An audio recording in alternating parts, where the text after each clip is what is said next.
আসসালামু আলাইকুম সবাই। এই যে আমাদের আমাদের কোম্পানির ভিতরের একাংশ দিয়ে যাইতেছি। বৃষ্টি পড়তেছে, বৃষ্টি ভেজা জায়গাটা একটু অন্যরকম মনে হচ্ছে, ভালোই লাগতেছে। সুন্দর না ভিউগুলো? কিছুটা অনেকটাই সুন্দর লাগতেছে। এদিকে আরো জায়গা আছে, ওইদিকে গেলে বোধহয় আরো ভালো লাগতো। সুন্দর সুন্দর গাছগাছালি ছিল, ফুল টুল ছিল। এদিকেও একটু ফুল আছে।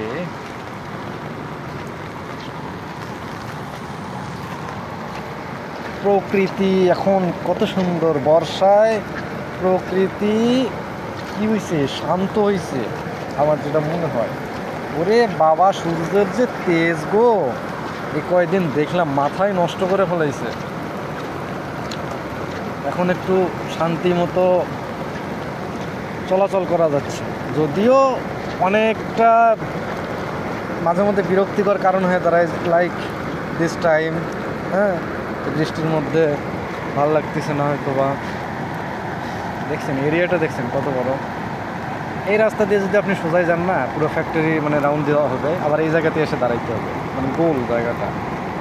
মোটামুটি আপনি যদি জোরে জোরে হাঁটেন, একটা মানুষ, স্বাভাবিক মানুষ যেভাবে হাঁটে, আপনার 40-45 মিনিট লাগবে। অর্থাৎ প্রায় 1.5 কিলোর মতো হাঁটলে যতটা সময় লাগে আর কি। আবার জাতি মনে করবে আমি বোধহয় কোনো রাস্তায় দাঁড়িয়ে আছি। এগুলো আমাদের কোম্পানির কাঁচামাল আনতেছে, কোম্পানির কাঁচামাল আসতেছে, এগুলো দেয়া লোড হবে। আর যদি সোজায় যাবে না এদিকে যাবে? যদি সোজায় যায়, সোজাই তো হচ্ছে গো, তাহলে ওখানে জিতে যাবে।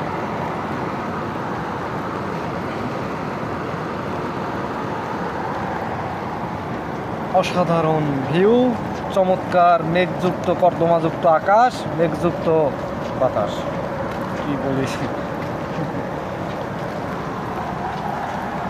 প্রশাসনিক ভবন, আকিজ অ্যাসেন কি শিয়াল।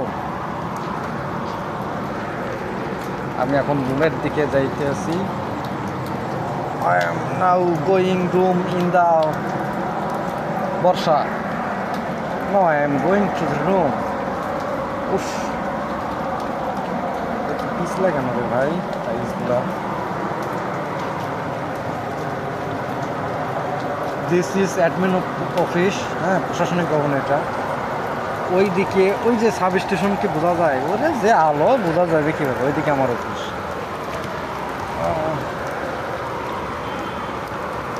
একটা এই জায়গাটা না পুরো একটা পার্কের মতো লাগে, ছোটোখাটো একটা পার্কের মতো মনে হয়। ওইদিকেও একটু সৌন্দর্য আছে, ভালোই লাগে। আকিজ কোম্পানি।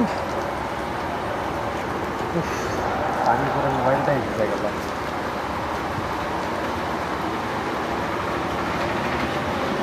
এই যে বাহিরে রাস্তা এটা।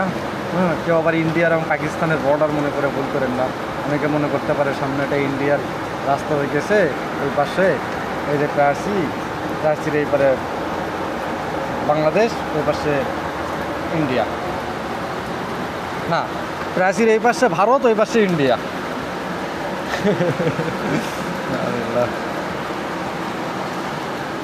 এই গরমের মধ্যে না এই জায়গাতে আসলে ভাল লাগে, অনেক বাতাস লাগে। এই জায়গাটা ফাঁকা তো অনেক। সামনে ধানসিঁড়ি নদী। ধানসিঁড়ি নদী বলতে আমি বোঝাতে চাচ্ছি সিঁড়ির মতো ধানের জমি। অর্থাৎ একটা জমি হলো, মানে ধরেন একটা জমি আছে, তার থেকে আরেকটু নামা, আরেকটা জমি, তার থেকে আরেকটা নামা, মানে সিঁড়ির মতো নেমে গেছে। কবির ভাষায় ধানসিঁড়ি নদী। এই ধানসিঁড়ি নদীটা এখানে।